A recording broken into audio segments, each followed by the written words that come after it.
There are over 400,000 cardiac arrests per year, and in some cities, 10 to 20% are surviving to hospital discharge.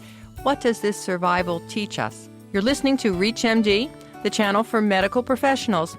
Welcome to the Clinicians Roundtable. I'm Dr. Shira Johnson, your host, and with me today is Dr. Benjamin Abella from the University of Pennsylvania. Dr. Abella is a clinical research director at the Center for Resuscitation Science in the Department of Emergency Medicine at the University of Pennsylvania. His area of research and teaching is cardiac arrest, and at the University of Pennsylvania, he's at the forefront of his field. Today we're discussing cardiac arrest, CPR, and beyond. Welcome, Dr. Abella. Great to be here. Thank you. So first of all, tell us a little about your background. How did you get involved in this really very exciting area of medicine? Well, it's a good question, actually. Most people who enter the field of resuscitation science do so randomly because it's not a real clinical specialty. What happened in my case, I was an internal medicine resident, and as a resident, you see a lot of cardiac arrest. You see it in the hospital, and you often serve as a code team leader. After seeing a number of these events in the hospital go badly or have poor outcomes, it really got me thinking we could do better and asking questions as to why more people weren't surviving cardiac arrest. And so it was literally by just seeing a number of these events in the hospital that it piqued my curiosity and my academic interest. So now, from your vantage point, what can you say about the epidemiology of cardiac arrest in the United States per year, both in hospital and out of hospital? I think that cardiac arrest is a generally underappreciated problem. What people may not realize is that cardiac arrest is one of the leading causes of death in the United States. It's estimated that around 300 to 400,000 Americans die each year of sudden cardiac arrest. And that is defined as the sudden and abrupt stoppage of the heart. So certainly in a philosophical sense, all people die of cardiac arrest because all of our hearts eventually stop. But what we're really talking about here is a unique disease process whereby someone is healthy, walking around, and their heart suddenly stops and they collapse to the ground, requiring the delivery of CPR and other emergency care. And it's this population, as exemplified by the unfortunate death of Tim Russert this last year, who died of sudden cardiac arrest. Mm-hmm. Most people are aware of his passing. It's patients like that we're talking about. It's a leading cause of death, and survival is remarkably poor. Depending on which city you look at, it is often 5%, 10%, sometimes as low as 2 or 3% in some cities. So most people do not survive a cardiac arrest event. Now, what's different? What numbers do you have on in-hospital and out-of-hospital in terms of survival? In the past, out-of-hospital cardiac arrests were typically unwitnessed. There was no immediate bystander response, and results were dismal. They came to the ER just to get pronounced. That's right. And in fact, survival is very different if you have an arrest in the hospital versus out of the hospital. Most hospitals post statistics that show a survival rate of anywhere from 15 to 25 to 30% survival. And I think in part that's because of the rapid recognition and rapid response. In the out-of-hospital setting, if someone does not receive bystander CPR by lay public or a physician or nurse or other healthcare professional who happens by the scene, if they do not receive bystander CPR, the chance of survival drops by 10 to 15% for every minute that they're in cardiac arrest. And so you could imagine if it takes 10 minutes or so for paramedics to arrive, survival is very, very low. Zero, yeah. What about looking at survival, say, 1 year post-discharge? Does that give you a different set of figures? Well, it turns out this is a very interesting thing. A number of studies have looked at this and found that patients who leave the hospital after surviving a cardiac arrest event, if they are reasonably functional, meaning walking, talking, interactive, their survival rate is no different than age or general comorbidity matched other populations. What I mean to say is that people after surviving a cardiac arrest are just like everybody else with maybe high blood pressure or coronary disease at their age. They're not in any special categories, and actually their survival can be quite good. So there are a number of people who survive cardiac arrest and live for years and years. And in fact, there's a recently newly formed organization called the Sudden Cardiac Arrest Association, which is a survivors group. And this survivors group has hundreds of survivors of cardiac arrest who meet on an annual basis and do advocacy and education work. This group would have been unthinkable a decade ago, but by virtue of improvements in the field, deployment of automatic external defibrillators, we're getting more and more survivors. What are some of the reasons why we're seeing improved survival, say, in the field? It's a very exciting time for resuscitation science. There have been a number of important improvements in our treatment of these patients just over the past few years. One of those is the widespread deployment and adoption of automatic external defibrillators, or AEDs. And I believe that every primary care doctor's office, every healthcare facility, and probably most high-traffic public spaces like airports, malls, gyms should have AEDs in them. We really should think of them like fire extinguishers. You rarely need them, but when you need them, they're important. And they've been now well proven to save lives, and save lives in settings where perhaps no healthcare professionals are immediately available. So that's one thing. AEDs are becoming much more widespread.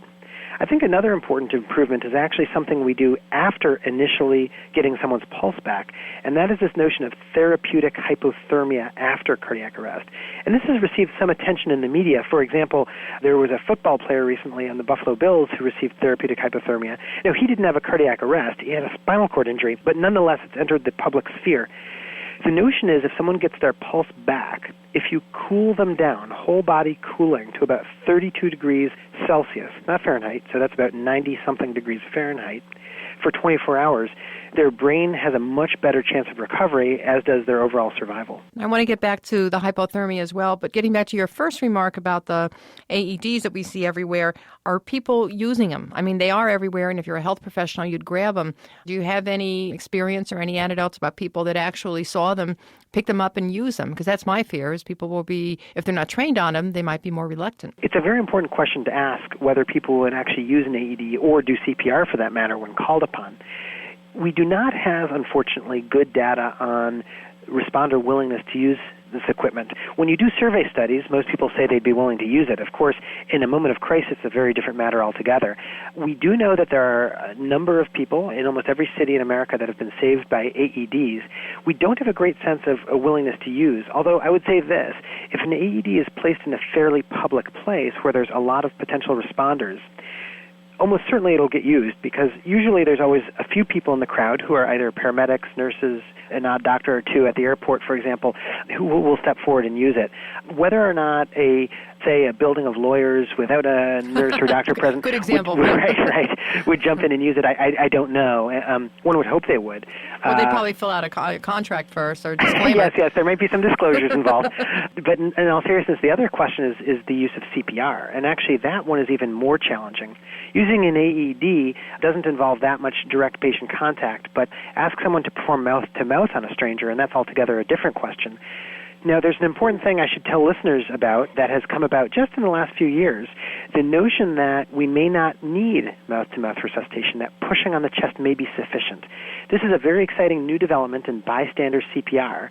There is an increasing body of research showing that survival with just chest compressions alone, on average, is about the same as when you do mouth-to-mouth. Now, organizations such as the American Heart Association still teach the full complement of CPR, which is cycles of 30 compressions and 2 mouth-to-mouth breaths repeated until help arrives. However, those organizations, like the American Heart Association, are now suggesting that at least for the lay public, or those who are not comfortable doing mouth-to-mouth, chest compression-only CPR is a completely viable alternative to saving lives.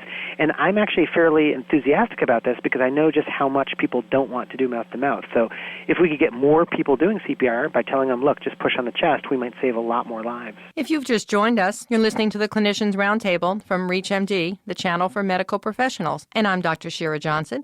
I'm speaking with Dr. Benjamin Abella, and we're discussing cardiac arrest, immediate management, and beyond.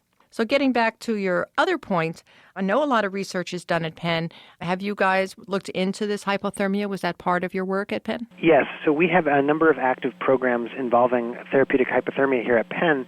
We study it both in the laboratory setting. We're developing new technologies to cool faster and better, but we also have an active clinical program. For example, I can tell you that just 2 days ago, we had someone flown in from an outside hospital, a 22-year-old who suffered a cardiac arrest at home. We still aren't too sure why, by the way, and we cooled him. And he has actually made a remarkable recovery and has been extubated and now moved to the floor. We were just talking to his family today. He's doing quite well. And so it's an exciting thing that we can offer patients this therapy. However, it should be known that the majority of hospitals in the United States still do not offer hypothermia as a therapy for arrest victims, even though the data are quite strong supporting it. And I think this is because it's a bit complicated, actually. It's harder to perform than you might think. It involves a protocol. It involves getting physicians in different departments to work together. And so many hospitals don't offer it. And so I would want the listening public to know that they should ask people at their hospital, do we offer hypothermia after cardiac arrest? And if not, why not? I think this is going to become increasingly important over the next few years. This patient that you mentioned, was he cooled right away before he was flown in? Well, that's an interesting question, whether he was cooled right away. He actually was not cooled initially, and there was a bit of a delay in transferring and getting him over here. But the good news is it seems that as long as cooling is started within 4, 5, 6 hours, in that time frame, the benefits are profound. If cooling is delayed more than, say, 12 hours, probably there's not much benefit to be accrued. We believe the sooner you start cooling, the better. And so certainly if you start cooling within an hour or two, you have the most chance of salvaging the brain.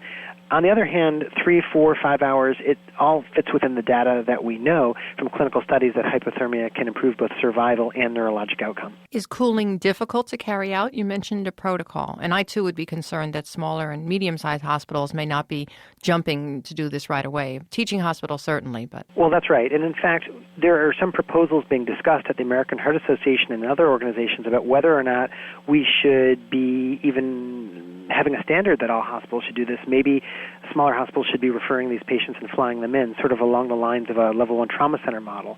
Because you're right, it is complicated to do. Sounds simple, cooling somebody down, but there are a lot of issues. One, as you cool people down, they shiver, and shivering can lead to a number of problems, including just ineffectual cooling. And so you need to know how to handle that. And usually these patients require paralysis. So people have to be comfortable with intubation and paralysis and so forth. There is a risk of seizures in the post-arrest state, and if you paralyze someone, you may miss this. So most places that cool recommend neurointensivists and or continuous EEG monitoring. Not all places do that, but it certainly is a good idea if possible. And as you correctly pointed out, this often requires a tertiary care center to do so. In addition, cooling requires special equipment that usually has to be purchased. You have to have a temperature management feedback system because you need to maintain them at 32 degrees for 24 hours. If you cool them just with ice or saline, you may over or under cool them, and this can lead to problems. And by the way, I should probably state at this point, for full disclosure, I have done some consulting for cooling companies, so I want people to understand my comments in light of that. I do believe that devices are important in the cooling process, but it should be said that there are a number of places that cool just with low-tech methods such as ice and cold saline, but it just does require very careful attention to temperature management. We want to thank you for being our guest today. Well, thank you very much. We want to thank Dr. Benjamin Abella, who's been our guest today. We have been discussing cardiac arrest, immediate management, and beyond. I'm Dr. Shira Johnson. You've been listening to the Clinicians Roundtable from ReachMD, the channel for medical professionals. Please visit our website at reachmd.com, which features our entire library through on-demand podcasts, or call us toll-free with your comments and suggestions at 888-639-6157. That's 888-639-6157. Thank you for listening.